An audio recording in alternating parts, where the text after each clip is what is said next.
जय हिंद दोस्तों, मैं आपका दोस्त एंड होस्ट कुलदीप आपका स्वागत करता हूं अपने चैनल में। तो दोस्तों, इस सेशन में हम आपको बता दें कि हमारी सीरीज चल रही थी एनसीसी सी सर्टिफिकेट को लेके। तो हमने दोस्तों आज पार्ट 3 बात करेंगे इसमें, और इससे पहले दोस्तों हमने पार्ट 1 और पार्ट 2 अपलोड कर रखा है। तो आप प्लेलिस्ट में जाइए दोस्तों, अलग से एक प्लेलिस्ट बनी हुई है। तो एनसीसी सी सर्टिफिकेट जो क्वेश्चन दोस्तों पूछे जाते हैं मैंने तमाम आपको बताया है। जो पहले वेपन ट्रेनिंग में है ना, जो भी हमारा ड्रिल है, और साथ ही साथ जो हमारे दोस्तों disaster management, social awareness, leadership, तो सभी पर हमने दोस्तों आराम से एक एक पॉइंट बताया। और इससे रिलेवेंट जो क्वेश्चन बनते हैं एग्जाम में वो भी हमने बताया है, कैसे दोस्तों पूछे जाते हैं, कैसा पैटर्न रहता है। इससे पहले दोस्तों हमने सीरीज से पहले B certificate original question paper 2000 की दोस्तों अपलोड कर रखा है, बिल्कुल सीरीज सीक्वेंस वाइज और इजीली बताया दोस्तों, आपको अच्छे समझ में आएगा और उससे रिलेवेंट क्वेश्चन भी, ठीक है ना। तो आप जाके देख सकते हैं। और आपको यही बता दूं कि जो भी बी सर्टिफिकेट या सी सर्टिफिकेट वाले हैं, तो दोस्तों इनका जो सिलेबस रहता है सेम रहता है। तो आप ये मत देखिए कि जो बी सर्टिफिकेट का जो क्वेश्चन पेपर है सी में नहीं आता, बिल्कुल आता है, देखिए कभी आप, ठीक है ना। क्वेश्चन सेम नहीं होते, लेकिन कम से कम 60-70% सेम रहता है पोर्शन उसका, ठीक है ना। तो सिलेबस सेम रहता है, तो आप जाके क्वेश्चन पेपर दोनों देख सकते हैं, बी वाले सी का भी, बी और सी वाले बी का भी। तो ठीक है, काफ़ी अच्छी तैयारी हो जाएगी आपकी। तो उसी सेशन में दोस्तों हम आज बात करेंगे हमारा जो पार्ट नंबर 3 है, ठीक है। उसमें दोस्तों हम आपको आज बताएंगे हेल्थ एंड हाइजीन के ऊपर, ठीक है ना। कल हमने दोस्तों 2 पार्ट में दोस्तों जो पीछे वाले चैप्टर थे हमने weapon training, weapon training, drill हो गई, डिजास्टर मैनेजमेंट, लीडरशिप और सोशल अवेयरनेस, तो उस पर हमने तमाम से चर्चा करी है। तो बात कर लेते हैं दोस्तों हेल्थ एंड हाइजीन के ऊपर, ठीक है ना। आराम से बताएंगे जो इनसे रिलेवेंट क्वेश्चन पूछे जाते हैं। तो इसमें दोस्तों जो आपको स्लाइड पर दिख रहा है, आंसर नंबर 30 पर आ गए हम, ठीक है, आंसर नंबर 30 पर। तो इसमें दोस्तों जो पहला क्वेश्चन है ये लिखा हुआ है कि right do's during snake bite, यानी दोस्तों जब हम क्या करें मतलब किस समय क्या करें कि जब हमें कोई सांप काट लेता है तो उस समय में क्या करना चाहिए। अगर किसी को सांप ने काट लिया तो उस समय आप मौजूद हो और जो एम्बुलेंस है वो भी दूर है कहीं अस्पताल गाँव में, तो उस समय आप क्या करोगे। तो ये ध्यान रखना दोस्तों, आप क्या करोगे। तो इसमें जो पहला पॉइंट है दोस्तों, stay claim make the victim lie down comfortably, यानी दोस्तों शांत रहे, पीड़ित को आराम से लिटा दे, ठीक है। पहला दोस्तों इसमें तो शांत रहे, कोई हड़बड़ वो मत करो कि यार क्या हो गया, मतलब गांव शोर मचा दिया पूरा। पीड़ित को आराम से लिटाए, पीड़ित को आराम से लिटाए, तो बिल्कुल ऐसे, ठीक है। सबसे पहले तो यही करना है आपको, जब भी मतलब किसी ने सांप को काट लिया तो आप उस समय हो मौजूद तो क्या करोगे।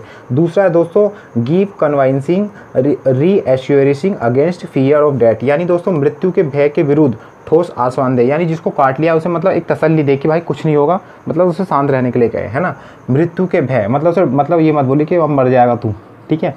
मृत्यु के भय का ये लिख लिया, मृत्यु के डर, सिंपल लैंग्वेज में, मृत्यु के डर के विरुद्ध, मृत्यु के डर के विरुद्ध ठोस, मतलब ठोस कह लो, विरुद्ध, है ना। ये ठोस लिख लो, रोको, ठोस का मतलब है ज़्यादा, मतलब एक सही बात कहना, ज़्यादा इकट्ठी है। ठोस आश्वासन देने, ठोस शांति दिलाए कि भाई कुछ नहीं होगा, तेरे को कुछ नहीं होगा। तो ये आप लिख सकते हो, तो एक बार पढ़ लीजिए, आराम से याद हो जाएगा। तीसरा दोस्तों हम क्या करेंगे, कॉल एम्बुलेंस, यानी दोस्तों जो एम्बुलेंस है, एम्बुलेंस को हम क्या करेंगे, कॉल करेंगे, ठीक है, एम्बुलेंस को कॉल करेंगे। अगला दोस्तों उसके बाद क्षेत्र को, मतलब एक क्षेत्र को जब मतलब काटा है, जब take off anything constricting the area such as a ring of watch, यानी दोस्तों क्षेत्र को संकुचित करने वाली किसी भी चीज़ को उतार दे, और अंगूठी या घड़ी, मतलब जहाँ पे काटा है और मतलब जो हमारा एरिया है उसको मतलब एक दर्द पहुँचाया, तो उस समय जो भी मतलब हम पे अंगूठी कड़ा ये पहन रखा था उस समय उतार दें, है ना। क्षेत्र को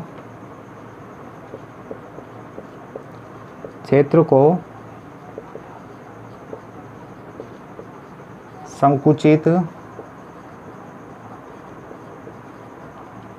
का मतलब होता है तो छोटा, बिल्कुल स्मॉल, है ना। संकुचित करने वाली किसी भी चीज को उतारे, जैसा मैंने आपको बताया दोस्तों अभी,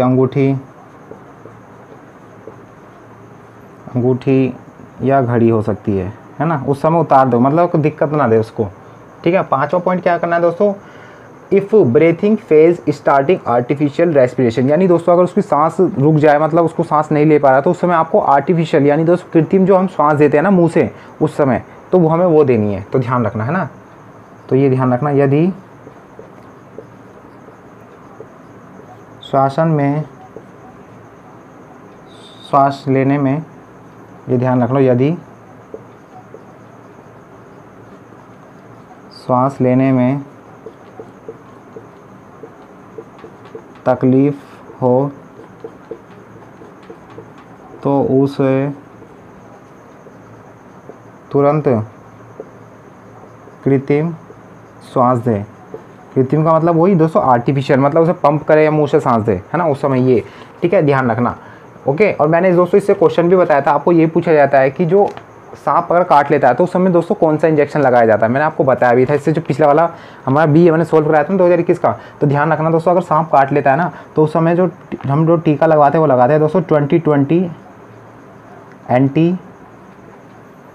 स्नेक वेनम। तो मैंने बिल्कुल ऐसे करा देता है इजीली, मतलब स्नेक तो आपको पता ही है, स्नेक अंटी जो पड़ोस में अंटी रहती है ना, उसको स्नेक ने काट लिया और उसको क्या है, आराम की जरूरत है, यानी विरम, आराम की जरूरत है। और 2020 बस ये ध्यान रखना, 2020 मैच देख रही थी अंटी और उसको सांप ने काट लिया और वो आराम चाहती है, उसे आराम चाहिए। अब तो आपको ईजिली स्टोरी के रूप में याद करी तो बिल्कुल ईजिली हो जाएगा, ठीक है ना। ये तो मैंने बात कर ली अब। ओके, ये मिटो देता हूँ तो लिख लिया होगा आपने आराम से दोस्तों, ठीक है। नेक्स्ट पे बात करते हैं दोस्तों हम, ठीक है। अगला क्वेश्चन दोस्तों हमारा है आंसर नंबर 31। तो इसमें दोस्तों लिखा हुआ है कि write short note on prevention of contact diseases, यानी दोस्तों जो स्पर्श संबंधी बीमारी है, स्पर्श का मतलब होता है छूना, संबंधित का मतलब उससे रिलेटेड, उस बीमारी का मतलब कोई बीमारी, यानी दोस्तों मेरे को कोई बीमारी है जो एक स्पर्श, मतलब मैं किसी को छूंगा तो वो बीमारी उसे भी हो जाएगी, तो ऐसे में हमें क्या करना चाहिए। तो ये पूछ रहा है दोस्तों, right short note on prevention on contact decision, यानी दोस्तों अगर स्पर्श संबंधी बीमारी से बचाव, अगर मेरे को बीमारी है जिसको अगर मैं किसी को छूंगा तो दोस्तों बीमारी हो जाएगी, तो उस समय हमें क्या बचाव करने चाहिए, तो दोस्तों वो लिख लो, ठीक है ना। रोगी को दोस्तों पहला तो है, रोगी को पूरी तरह से अलग रखें। अलग का मतलब दोस्तों अलग रूम में, जैसे वो जो इस समय जो हमारी पैंडेमिक ही है उस समय इतनी मतलब एक लार्ज स्केल पर मतलब हम चीज़ों में देखते हैं, ठीक है ना। रोगों को पूरी तरह से एक अलग, है ना, ये क्या दोस्तों, अलग, तो ध्यान रखना अलग रखें, यानी पृथक का मतलब वही होता है अलग रखें, है ना, उस चीज़ को मतलब जो बीमारी है मतलब जो व्यक्ति है उसको अलग रखें, ठीक है। दूसरा क्या करना है दोस्तों, रोगी और संबंधी कर्मचारियों के बीच कोई सीधा व्यक्तिगत संपर्क नहीं होने से रोग प्रसार रोकने में मदद मिलेगी। यानी क्या है दोस्तों, रोगी और दोस्तों जो कर्मचारी, अगर रोगी किसी स्टाफ को जाता है तो रोगी मान लीजिए रोगी और घर वाले, रोगी और घर वालों के बीच दूरी बनाइए, तो आप आराम से लिख भी दोगे, जिसको मतलब एक जो इस पैंडेमिक में दोस्तों जो कोरोना हुआ है, ठीक है ना, तो आप उसको समय ये अप्लाई की जाती है, तो वही है दोस्तों, बिल्कुल सेम, है ना। आपसे पूछ सकता है दोस्तों पैंडेमिक में इसमें है तो वैसे भी, ठीक है। तीसरा दोस्तों, शीघ्र निदान में रोगों के प्रसार को रोकने में मदद मिलेगी। दोस्तों इससे जो अलग होगा, इससे क्या होगा, इससे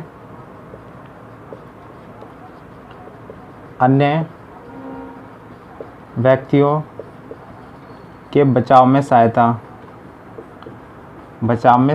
भैया इन चीज़ों को अप्लाई करेंगे तो दोस्तों दूसरा जो बंदा है उसको तो सहायता मिल जाएगी ना, इस बीमारी से बच जाएगा ना वो, तो इन चीज़ों को।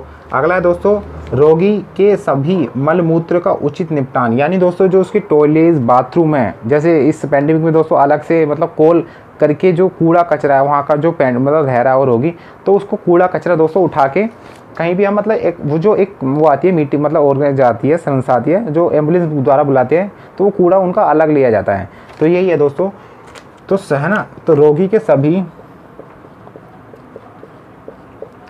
के, और हमने तो बताया स्पर्श बीमारी है तो उसकी सारी चीज़ों से अलग रहना चाहिए। रोगी के सभी मल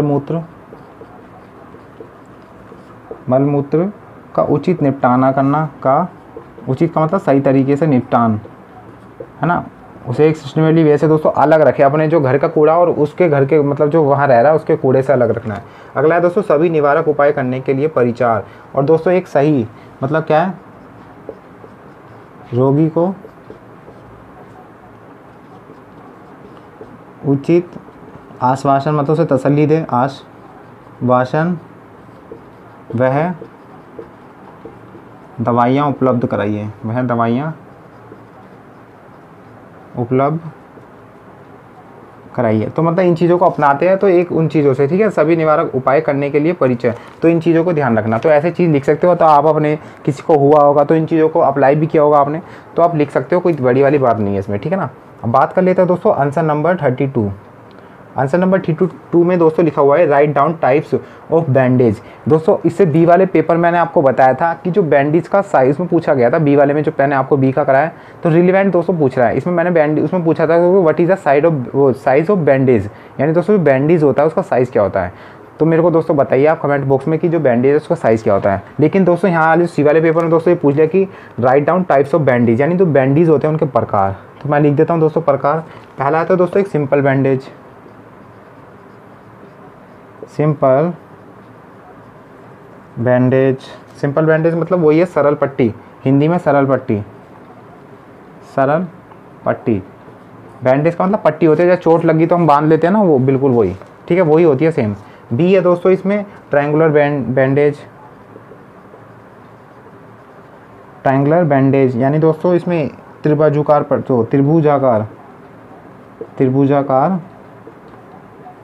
पट्टी, ये ध्यान रखना। तीसरा है दोस्तों स्मॉल बैंडेज। स्मॉल का मतलब दोस्तों लघु या छोटी कहते हैं हम जिसे, ठीक है, छोटी बैंडेज। डी है दोस्तों हमारा T shape bandage, T shape bandage, यानी दोस्तों टी आकार वाली, टी आकार पट्टी। तो लिख लो यहाँ जो मैंने इन्वर्टेड कॉमा डाला था 2 बार, ठीक है। अगला है दोस्तों ई है, उसमें फर्स्ट फील्ड बैंडेज। क्या दोस्तों, फर्स्ट फील्ड बैंडेज, यानी दोस्तों इसको फर्स्ट फील्ड कहेंगे हिंदी में भी, फर्स्ट फील्ड बैंडेज। अगला है दोस्तों ड्रेसिंग बैंडेज, यानी जो चोट है उसको ड्रेसिंग करते हैं घावों को, है ना। तो ड्रेसिंग का मतलब दोस्तों ड्रेसिंग, ये हिंदी में भी सेम ही है, EFG। अगला है दोस्तों इसमें हमारा है क्रेन बैंडेज। क्या दोस्तों, crane bandage, crane bandage. Hindi में दोस्तों क्या है, क्रेन बैंडेज ही है, ठीक है, हिंदी में भी क्या है, क्रेन बैंडेज। और दोस्तों ड्रेसिंग जो बैंडेज है उसको भी। तो ये टाइप्स है दोस्तों, these are the types of bandage, ठीक है। Simple bandage, triangular bandage, simple और टी शेप। तो बैंडेज तो एक ही होती है, लेकिन उसका हर देश में अलग अलग दोस्तों उसके क्या होता है, अलग होता है। कोई कंपनी ट्रायंगल बना रही है कुछ मतलब पसंद करने के लिए, तो इन चीज़ों को तो ये ध्यान रखना, टाइप्स ऑफ जो बैंडेज है ये पूछा गया था, ठीक है ना। मिटा देता हूँ दोस्तों, नेक्स्ट क्वेश्चन में बात कर लेता हूँ। अपना स्क्रीनशॉट ले लिया होगा, ठीक है ना। तो देखा ये ऐसी चीज़ पूछी है, तो मेरे को जरूर बताना कि जो मैंने बी में बताया था जिनको भी, ठीक है ना। तो आप जाके देख सकते हैं कि जो बैंडेज का साइज़ कितना होता है। ओके, आंसर नंबर बात कर लेते हैं दोस्तों 33। तो 33 है दोस्तों, वो है मैच फॉलोइंग का। तो ठीक है, मैं यहाँ पर लिख देता हूँ एक बार। तो दोस्तों मैंने यहाँ पर लिख दिया है, तो आप देख सकते हैं इंग्लिश में भी लिखा हुआ है। तो इसमें दोस्तों पहला है जो मच्छर है, वो मतलब किससे फैलता है, मतलब मच्छर के द्वारा कौन सी डिसीज़ फैलती है, और आपको पता भी होगा। तो मच्छर के द्वारा दोस्तों फैलती है, हमें पता है, डेंगू। और ध्यान रखो दोस्तों, और मैंने ना इन पर ट्रिक बना रखी है, मच्छर और मक्खी द्वारा कौन कौन सी डिसीज़ फैलाई जाती है। तो ट्रिक में जाके देख सकते हैं, ठीक है ना। हर पार्ट की ट्रिक मिलेगी आपको, काफ़ी इजीली सेक्शन मैंने करा दिया, चाहे बी सर्टिफिकेट हो चाहे सी सर्टिफिकेट हो, ठीक है ना। दूसरा है दोस्तों जो टिक्स होता है, टिक्स को टिक्स ही कहते हैं, ध्यान रखना। और टिक्स का जो मतलब जो बीमारी फैलाता है टिक्स, तो वो कहलाता है दोस्तों मियादी बुखार, ठीक है। पतंगा जो फैलाता है दोस्तों फ्लेक फैलाता है। और बालू मक्खी है दोस्तों, बालू मक्खी जो है वो काला जार वो फैलाती है। और मक्खी दोस्तों हैजा फैलाती है, ठीक है। ये ध्यान रखना, बिल्कुल नॉर्मल है, तो कुछ भी पूछ सकता है, तो ऐसा तो है नहीं ये चीज़ है, ठीक है ना। फिर भी आप दोस्तों ध्यान रखना मक्खी और दोस्तों, और ध्यान रखना मक्खी और दोस्तों जो मच्छर है उसके द्वारा जो डिसीज़ फैलाई जाती है, तो मैंने उस पर दोस्तों ट्रिक बना रखी है, तो आप जाकर देखना उसे, ठीक है। ये ध्यान रखना, ये हमेशा पूछा जाता है दोस्तों, चाहे फिल इन द ब्लैंक से पूछ सकता है आपसे इन चीज़ों को, तो आप अच्छे से ध्यान रखना। नेक्स्ट दोस्तों हम क्वेश्चन बात कर लेते हैं इसमें, आंसर नंबर दोस्तों 34। तो इसमें लिखा हुआ है दोस्तों, how should be keep camp site clean during camp training. यानी दोस्तों किसी मतलब हमारी ना कैंप ट्रेनिंग हो रही है, हमारा कैंप लग रहा है, तो उस समय दोस्तों उसको हम वहाँ पर कैसे जो कैंप है उसको क्लीनिंग करेंगे, ठीक है ना। हमारा जो कैंप लग रहा है उस समय कहीं भी लग रहा हो, जैसे दिल्ली में दोस्तों अधिकतर रोहिणी, हमारा दोस्तों जो सफदरजंग या दोस्तों कीर्तनाग में लगाए जाते हैं कैंप, ठीक है ना, दिल्ली वाले तो पता होगा। तो इनमें जो सफाई भी की जाती है ना, पर डे कंपनी वाइज या दोस्तों अल्फा बराबर चार्ली डेल्टा, तो ऐसे में उस समय हम कौन कौन सी वहाँ मतलब सफाई करते हैं किस तरीकों से, तो कैसे हम, तो पहला है दोस्तों इसमें यूनिट लाइन की प्रतिदिन सफाई। क्या है दोस्तों, daily cleaning of UT line. ठीक है दोस्तों, पहला है दोस्तों यूनिट लाइन की प्रतिदिन सफाई। ये दोस्तों ऐसे क्वेश्चन है कि आपसे पूछेगा ही ये, ठीक है, नॉर्मल है इन चीज़ों से, हेल्थ एंड हाइजीन में तो पूछेगा ही ये। अगला है दोस्तों good condition of latrine and bathroom, यानी शौचालय और स्नान कक्ष की अच्छी स्थिति। ठीक है, शौचालय वह स्नान स्थल लिख लो, है ना, स्थल की सफाई करना। ठीक है, तीसरा है दोस्तों good condition of cook house and during hall and cleanness, यानी कुक हाउस जो डाइनिंग हॉल है और दोस्तों सफाई की अच्छी स्थिति। यानी यहाँ लिख देता हूँ दोस्तों, इसमें पहला तो उसमें बोला है कि कुक हाउस यानी जहाँ खाना बनता है वो भी अच्छा होना चाहिए, तभी तो हमारा अच्छा खाना मिलेगा, कुक हाउस। और दोस्तों इसमें बोला है ड्यूरिंग हॉल, यानी जो हॉल है जहाँ पर हमारी पेड़ या कुछ ऐसा है जो कल्चर्स प्रोग्राम होते हैं, क्या दोस्तों वहाँ क्या सफाई होनी चाहिए, सफाई होनी चाहिए। तो आप अच्छे से लिख सकते हो, तो इन चीज़ों को आप अच्छे से, ठीक है, ध्यान रखना। अगला है दोस्तों इसमें जो है washing point should be good condition and clean, यानी दोस्तों जो हम थाली भी धोते हैं, तो दिल्ली वाले मतलब दिल्ली में क्या दोस्तों रोहिणी वन में जो टैंक लगा हुआ था पीछे, तो हमारा बता रहा हूँ अपनी, तो काफ़ी मतलब वहाँ पर गंदा भी हो जाता था। तो जो वहाँ पर जो है जो वॉशिंग पॉइंट है, वॉशिंग जो पॉइंट है की सफाई करना, ठीक है, जहाँ बर्तन वर्तन धोते सफाई करना।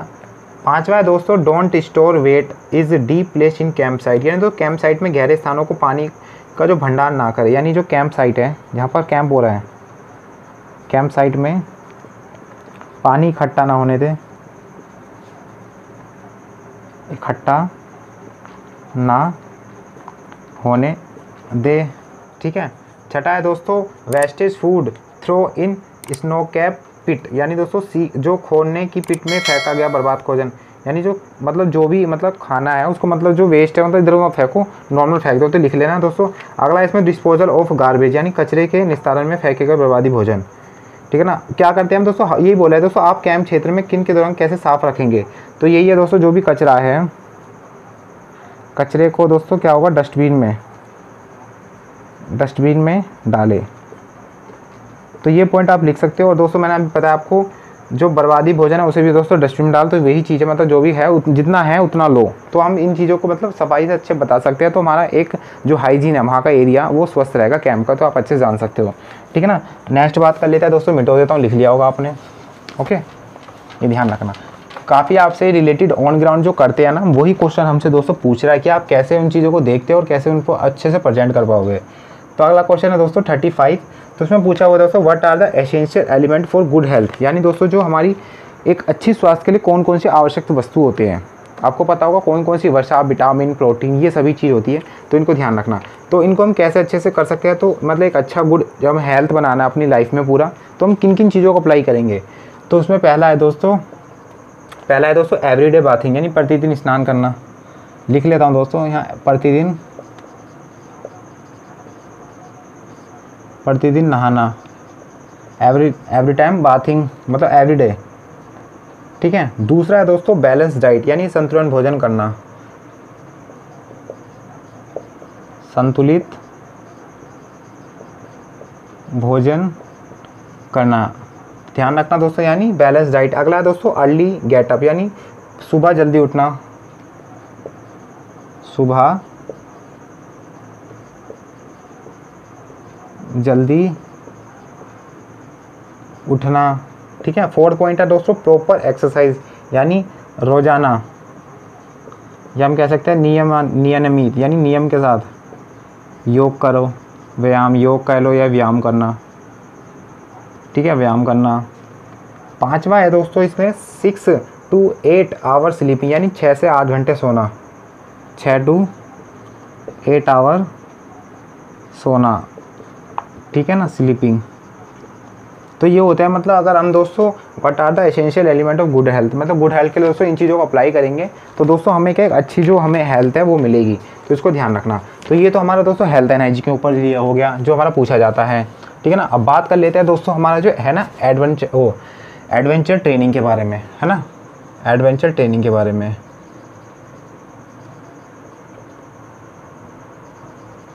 एडवेंचर ट्रेनिंग, तो एडवेंचर ट्रेनिंग में दोस्तों हम बात कर लेते हैं अब इसमें जो क्वेश्चन पूछे गए हैं, तो एक एक करके। तो इसमें दोस्तों जो पहला क्वेश्चन है, यानी जो आंसर नंबर बात कर ले 36, आंसर नंबर 36। तो इसमें बोला है दोस्तों write down the name of essential item of trekking. यानी दोस्तों इसमें जो ट्रैकिंग का मतलब होता है दोस्तों कैंप, एडवेंचर जो हम एडवेंचर ट्रेनिंग का मतलब होता है दोस्तों जो हम सही यानी ऐसा कुछ काम करते हैं इसमें हमारा मोटिवेशन हो या हमारी जो ऊर्जा एनर्जी हो, मतलब जो यूज़ होती है, रिड्यूस होती है उन चीज़ों में। तो इसमें यही बोला है दोस्तों write down the name of essential item of trekking. यानी दोस्तों जो ट्रैकिंग हम जो कैंप जाते हैं उस समय दोस्तों हमारे कौन कौन सी आवश्यकता वस्तु ले जाते हैं। तो आपको पता भी होगा जैसे हम CTC कैंप करते हैं तो उस समय तो कौन कौन सी दोस्तों आवश्यकता वस्तु होती है, तो ध्यान रखना first aid box, first aid box, दूसरा है दोस्तों स्लीपिंग मैट यानी दोस्तों सोने का जो चटाई होती है, सोने के लिए नीचे बिठाते हैं, स्लीपिंग मैट। तीसरा है दोस्तों स्लीपिंग बैग। अगला है दोस्तों a good pair of shoes, ठीक है, पेयर ऑफ शूज़ यानी जो हमारे DMS होते हैं और एक स्पोर्ट्स के मॉर्निंग के टाइम, ठीक है। पांचवा है दोस्तों, अगला है दोस्तों टॉर्च, कैंप पे जाते हैं तो ध्यान रखना ये चीज़ काम आती है। छठा है टॉर्च। उसके बाद हो गया दोस्तों मार्कर एंड चौक, ठीक है। सातवां है दोस्तों वाटर, तो आप आराम से लिख सकते हो दोस्तों। अगला उसके साथ फूड और दोस्तों कुकिंग, मतलब कुछ खा के बनाना वहाँ मतलब ले जाना उस समय, ठीक है, ये ध्यान रखना। 9वां है दोस्तों यूटेंसिल यानी जो हमारे बर्तन होते हैं, यूटेंसिल्स बर्तन। और दोस्तों 10वां है दोस्तों हमारा उसके बाद क्लोथिंग, सफिशेंट क्लोथिंग, ध्यान रखना मतलब एक जितने पर्याप्त ना हो सारे, सफिशेंट मतलब जो हमें यूज़ है, सफिशेंट क्लोथिंग, पर्याप्त कपड़े। 11वां दोस्तों बात करें तो कैप, और 12वां हो तो अगर दोस्तों मोबाइल तो आता है तो कैमरा। तो इन चीज़ों का यूज़ करते हैं दोस्तों एसेंशियल जो हमारे होता है जब हम ट्रैकिंग कैंप करते हैं। तो ध्यान रखना आप अच्छे से समझ भी गए होंगे, तो ज़्यादा इस पर बात कर देंगे भी नहीं हम, ठीक है ना, ये मिटो देते हैं। ओके, तो आपने लिख लिया होगा। बात कर लेते हैं दोस्तों अब हमारा जो है क्वेश्चन नंबर 37, आंसर नंबर 37। तो इसमें दोस्तों बोला है कि write any 5 adventure activities undertaken by NCC cadet. यानी दोस्तों जो NCC कैट के द्वारा जो दोस्तों एडवेंचर जो साहसिक जो हमारा ट्रेनिंग कराई जाती है वो कौन कौन सी होती है, मतलब एक थोड़ा डर हो, जैसे आप प्लेन से उठ रहे हो, एक जो एडवेंचर होगी ना, adventure training, trekking, rock climbing, तो यही एग्जांपल लिखना है। तो कौन कौन से द्वारा कंडक्ट की जाती है, तो ध्यान रखना दोस्तों रॉक क्लाइंबिंग।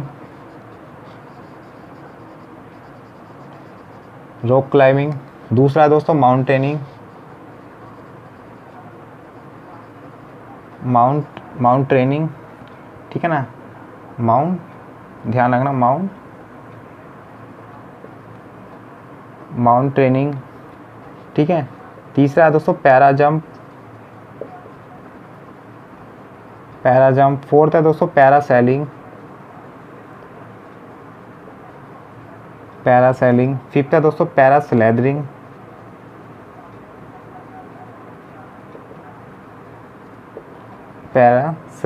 सातवां दोस्तों ट्रैकिंग, ये ध्यान रखना। और सातवां है दोस्तों साइकिल एक्सपीडिशन।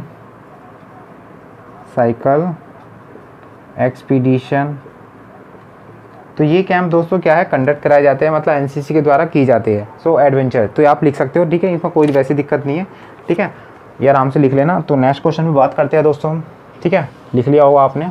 तो ये क्वेश्चन दोस्तों आपके पूछे ही जाते हैं, हमेशा रिपीटेड क्वेश्चन है, चाहे B एग्जाम देखिएगा ना जो मैंने सोल्व कराया पेपर, तो उसमें भी दोस्तों यही पूछा है, write the 5 adventure types to conduct in NCC, adventure activities to conduct in NCC।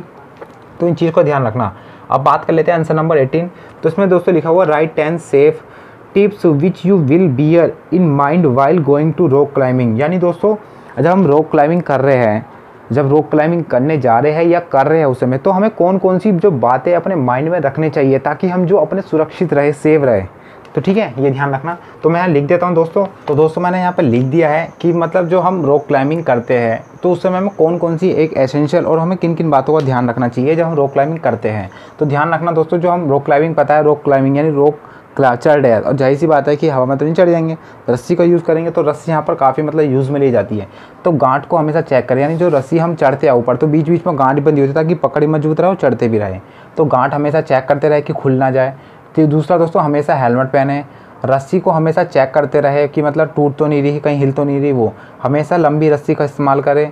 ज़रूरत के अनुसार दोस्तों सामान ले जाए कि अपने बैग में, ऐसा नहीं कि भर लिया जो मर्जी, ठीक है। अगला है दोस्तों, सही जगह रस्सी का क्लिप करें। मतलब क्या होता है कि पहाड़ में कई बार गैप भी होता है कि हम उसको अटका देते हैं वहाँ पर, लेकिन सही जगह से क्लिप करना। क्लिप का मतलब वो जो पिन होती है ना, आपने देखा होगा जो हम लगाते हैं क्लिप, तो उसको सही से यूज़ करना और हमेशा सुरक्षित एंकर का इस्तेमाल करना। एंकर का मतलब आपने टीवी पर देखा है ना, जो न्यूज़ चैनल में जो भी मतलब बोलता है वक्ता, वो होता है एंकर, ठीक है ना, जो उस चीज़ को बताता है अच्छे से। तो एंकर मतलब जो अच्छे से उस चीज़ को जानता है, तो हमें उसका इस्तेमाल करना चाहिए, उसका यूज़ करना चाहिए किसमें, रॉक क्लाइंबिंग करते समय। तो दोस्तों हम बात कर लेते हैं अब एनवायरमेंटल अवेयरनेस एंड दोस्तों कन्वर्सेशन। तो दोस्तों हम आंसर बात कर लेते हैं, आंसर नंबर 39, ठीक है, आंसर 39। तो इसमें बोला है दोस्तों, what are the needs for rain water harvesting, यानी दोस्तों हमें जो वर्षा जल संरक्षण करने की क्यों आवश्यकता है। यानी जो पानी वर्षा है, यानी जो बरसात होती है, जो उसका पानी आता है हमारी भूमि पर, है ना, घरों में, छतों पर, तो उसको हम दोस्तों संचय मतलब उसको हार्वेस्टिंग क्यों करें, मतलब हमें ज़रूरत क्यों है उसकी। तो आप अच्छे से लिख भी सकते हो, ठीक है, यहाँ पर। तो मैं लिख देता हूँ दोस्तों 1 by 1। दोस्तों हमारा क्वेश्चन लिख लिया 39, जिसमें दोस्तों यही पूछा गया है कि जो what are the needs of rain water harvesting, यानी जो हमें जो भूमि जल है, यानी जो वर्षा से प्राप्त जल होता है, उसकी हमें क्यों ज़रूरत होती है। तो पहला दोस्तों ये मिट्टी और भूमि जल को रिचार्ज करता है। कैसे दोस्तों, जो उप मिट्टी यानी दोस्तों जो हमारी ऊपरी सतह होती है जिस पर हम रहते हैं, ठीक है ना, जहाँ पर मतलब एक सतह भूमि रहती है जो उखड़ी रहती है ऊपर की तरफ, तो मतलब उस भूमि और जो भूजल को रिचार्ज करता है, यानी जो भूमि के अंदर है दोस्तों, कि पानी नहीं है तो उसको क्या नीचे देता है, मतलब अवशोषित कर लेता है, अंदर ग्रहण कर लेता है, कौन, जो भूमि है, तो उसको पानी मिल जाता है। तो अच्छे से जो पेड़ पौधे, जो मिट्टी है उर्वरकता हो जाती है। और आपने गाँव में देखा होगा, जो अधिकतर जो हमारी मानसूनी जो फसलें होती है मानसून पर निर्भर होती है, ठीक है, ध्यान रखना। दूसरा दोस्तों, जल स्तर का स्तर बढ़ाना, यानी दोस्तों जो हमारा जल स्तर है, पहला जो जल का लेवल है, और बाद में बारिश आएगी और बारिश का पानी इकट्ठा कर लिया तो हमारी टंकी में हमने पानी वो भर दिया तो हमारा जल स्तर बढ़ जाएगा, तो ये ध्यान रखना। तीसरा, यह बड़ी मात्रा में प्रदूषण मुक्त पेयजल बनाने में मदद करता है। कई बार दोस्तों जो आपको पोल्यूशन वाला जो तालाब हो, इसमें दोस्तों क्या हो, पोल्यूशन से हमारा पानी रहित होता है, लेकिन जो ऊपर से मतलब जो वर्षा होती है उसका पानी जो होता है वो मतलब कह सकते हैं कि प्रदूषण मुक्त होता है, ठीक है, ये ध्यान रखना। चौथा है दोस्तों, इससे भूजल पर निर्भरता कम हो जाती है। यानी दोस्तों जो वर्षा जल है, अगर उसको हम उपयोग करते हैं किसमें, गाड़ी धोने या कहीं बाथरूम, इन चीज़ों पर सफाई करने के लिए, धोने के लिए, तो हम उसमें जो भूजल यानी जो सबमर्सिबल दोस्तों वर्तमान जो प्रेजेंट टाइम पर यूज़ किया जाता है, तो उसको हम कम पानी से यूज़ कम करेंगे, ठीक है, ध्यान रखना। अगला है दोस्तों, वर्षा जल को बाद में उपयोग के लिए विशाल टैंकों और तालाबों में संग्रहित किया जा सकता है। यानी दोस्तों जो वर्षा जल है ना, उसे बाद में हम क्या दोस्तों जो विशाल टैंक है और जो तालाबों में इकट्ठा कर सकते हैं, कि बाद में इसको यूज़ कर लिया जाए, तालाबों में ये कर दिया जाए, ठीक है, ये लिखना है, ओके, ये ध्यान रखना। हमारा जो अब बात कर लेते हैं दोस्तों नेक्स्ट क्वेश्चन पर। तो ये काफ़ी मतलब दोस्तों लंबा चैप्टर होता है, यानी जो लंबा पार्ट होता है, अपने जो ओवर थिंकिंग क्या सोचते हो वही चैप्टर होते हैं इनमें, ठीक है ना। बात कर लेते हैं दोस्तों अब आंसर नंबर 40, ओके। तो दोस्तों इसमें ये पूछा गया कि what are the renewable and non renewable resources, give example. तो दोस्तों मैं यहाँ लिख लेता हूँ पहले। तो दोस्तों मैंने यहाँ लिख लिया इसका आंसर। तो ध्यान रखना दोस्तों, इसलिए लिख रहा हूँ ताकि जो आपका समय बचा रहे, क्योंकि अगर ये लिखूंगा यहाँ पर आपके सामने तो बड़ा काफ़ी समय लग जाएगा, तो इसलिए मैंने पहले से लिख लिया, ठीक है, ये ध्यान रखना, ताकि कम समय दोस्तों आप ज़्यादा से अच्छे समझ सको। तो इसमें दोस्तों ये क्वेश्चन पूछा गया है कि what are the renewable and non renewable resources, give example. यानी दोस्तों जो नवीनकरणीय संसाधन और गैर नवीन संसाधन होते क्या है। बड़े सिंपल लैंग्वेज में बताऊंगा दोस्तों। नवीनकरणीय संसाधन का मतलब वो होते हैं, मतलब नवी से मान लो नया, नवीन संसाधन वो होते हैं जिन्हें पूर्ण स्थापित किया जा सकता है। नया मतलब नया, नवीन का मतलब नया, उनको पूर्ण स्थापित किया जा सकता है, यानी उनको दोबारा बनाया जा सकता है। कैसे, जो दोस्तों कौन कौन से, यानी अगर ये समाप्त भी हो जाए उनको दोबारा रिड्यूस मतलब इनको दोबारा उत्पन्न की जा सकता है। तो कौन सा दोस्तों, सौर ऊर्जा, सोलर लाइट्स, पन बिजली यानी पानी के द्वारा बिजली बनाना, भूतापीय और पवन ऊर्जा। तो ये क्या है, अपना मतलब ये अपना आप उत्पन्न हो सकते हैं, ध्यान रखना, इनको हम क्या बना सकते हैं। ये हो गया हमारी जो रिन्यूएबल सोर्सेज यानी नवीनकरणीय संसाधन। एग्जाम्पल भी लिखना दोस्तों, आपको बोरिंग लग रहा होगा, ध्यान रखना, बट हमारा जो आपको मैंने बताया था जो एनवायरनमेंट जो अवेयरनेस जो हमारा एनवायरनमेंट अवेयरनेस और जो कंजर्वेशन है दोस्तों, एनसीसी में पढ़ोगे ना आप, तो इन चीज़ों को दे रखा है, तो ठीक है, इतना नेगलेक्ट मत करना। दूसरा है दोस्तों नॉन रिन्यूएबल रिसोर्सेज यानी गैर नवीनकरणीय संसाधन। ऐसे संसाधन होते हैं जिनकी एक बार यूज़ करने के बाद दोस्तों इनको दोबारा यूज़ करने के लिए दोस्तों इन्हें काफ़ी समय लगता है बनने में, ध्यान रखना, काफ़ी समय बनने में लगता है, लाखों मतलब हज़ारों साल तक। तो ये संसाधन ऐसे संसाधन होते हैं जिन्हें बनने में कई साल लग जाते हैं। ये संसाधन भूगर्भीय समय पर बनते हैं। यानी दोस्तों एक मान लीजिए कोई फसल है, गेहूं की फसल है, जब उसका दोस्तों चाहे आप मतलब जनवरी में फसल उगती हो, लेकिन आपने क्या है मार्च में जो मतलब जनवरी में उगती है और आपने मार्च में उगा, मतलब मान लीजिए कि मार्च में उगती है फसल और आपने दिसंबर में ही जो वो लगा दिया और आप सोचे दिसंबर में उग जाएगी, लेकिन भैया उसका जब टाइम है जो भूगर्भीय कि वो तो कब रूपक होगी, तभी तो दोस्तों वो फसल देगी। तो वही है दोस्तों, ये अपना आप मतलब एक भूगर्भीय समय बनते हैं, कब बने इसका वो अंदाज़ा नहीं है। तो कौन कौन से एग्जाम्पल है दोस्तों, पेट्रोल, डीजल और कोयला, ये सभी पता होगा आपको, मतलब एक ज़मीन के अंदर से दोस्तों अपना आप निकलते हैं साइन जो हमारा कोयला है, ये सभी, ठीक है ना, ये ध्यान रखना। अगला क्वेश्चन दोस्तों है इसमें, what do you understand by solar energy, ठीक है, राइट 3 एडवांटेज सोलर एनर्जी, यानी दोस्तों ऊर्जा के इसमें लाभ बताने की जो सौर ऊर्जा है, ठीक है ना, यहाँ मैं लिख देता हूँ आराम से दोस्तों।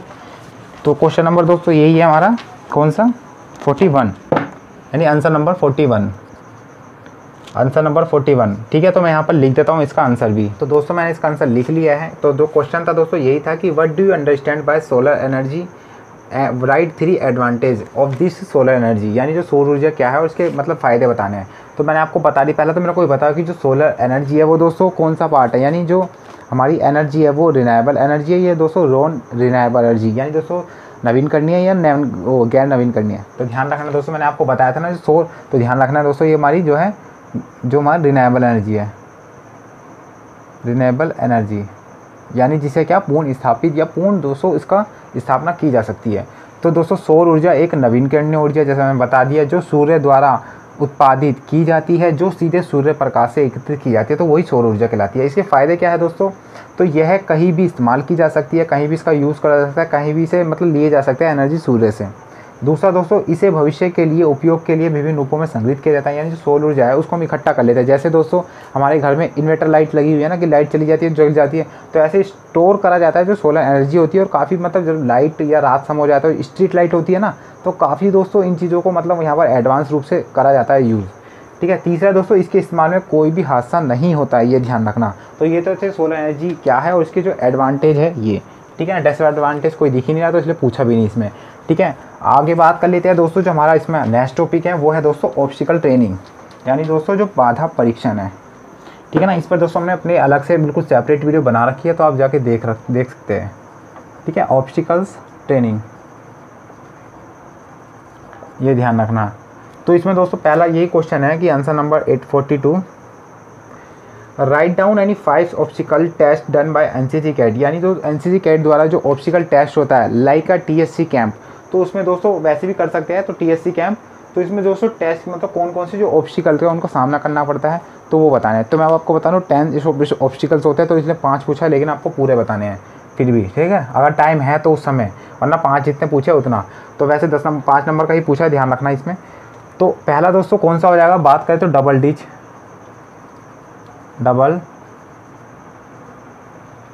डिच, यानी दोस्तों जो गड्ढे होते हैं 2। दूसरा दोस्तों है क्लियर जंप।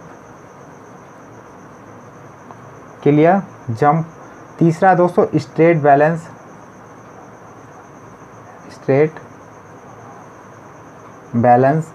चौथा है दोस्तों गेट वोल्ट। पांचवा है दोस्तों जिग जैग बैलेंस, ध्यान रखना, जिग जैग बैलेंस। छठा है दोस्तों राइट हैंड वोल्ट। सभी मैंने आपको मतलब बताया था दोस्तों, आप जो प्लेलिस्ट में ना उसमें अलग से सेपरेट वीडियो बनी है ऑब्स्टिकल ट्रेनिंग पर, तो आप वो देखिए जाकर, ये समझना है, तो अच्छे से वहाँ समझा रखा है, ठीक है ना। राइट हैंड वोल्ट हो गया, लेफ्ट हैंड वोल्ट, ठीक है। और 8वां है दोस्तों हमारा रैंप जंप। 9वां है दोस्तों, एक बार और आता है स्ट्रेट बैलेंस।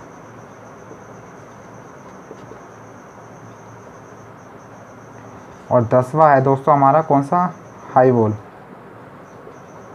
तो दोस्तों मेरे को इसलिए याद रहे क्योंकि जो हमने टीएससी करा है जो हमारा कीर्तिनगर में, तो जो देख रहे होंगे बंदे दिल्ली वाले, तो उनको बिल्कुल सीक्वेंस वाइज में लिखा है, तो वहाँ पर यही ऑब्स्टिकल था, बिल्कुल सीक्वेंस वाइज में, ठीक है। तो हम आज के लिए इतना ही है दोस्तों, ऑब्स्टिकल हमने बता दिया और इसमें काफ़ी हमने चैप्टर बता दिया आपको, हेल्थ एंड हाइजीन दोस्तों जो सभी, ठीक है ना। जो आगे को रह गए पार्ट दोस्तों नेक्स्ट वीडियो में अपने साथ हम आपके साथ चर्चा करेंगे। तो ध्यान रखना दोस्तों, ऐसे ही लिंक करके पढ़िए और उम्मीद करता हूँ आपको सेशन अच्छा भी लगा होगा।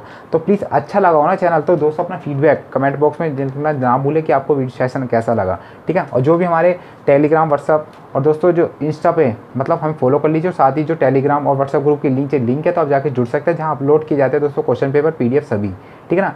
तो आज के लिए इतना ही दोस्तों, उम्मीद करता हूँ आपको सेशन अच्छा लगा। तो प्लीज़ वीडियो को लाइक करें, जो भी पहली बार चैनल को देख रहा है, जिन्होंने चैनल को सब्सक्राइब नहीं करा है तो चैनल को सब्सक्राइब कर लीजिए और बगल में बेल आइकन को दबाना ना भूले। तो दोस्तों नेक्स्ट वीडियो के लिए जब तक के लिए बाय बाय, टेक केयर, जय हिंद, जय भारत।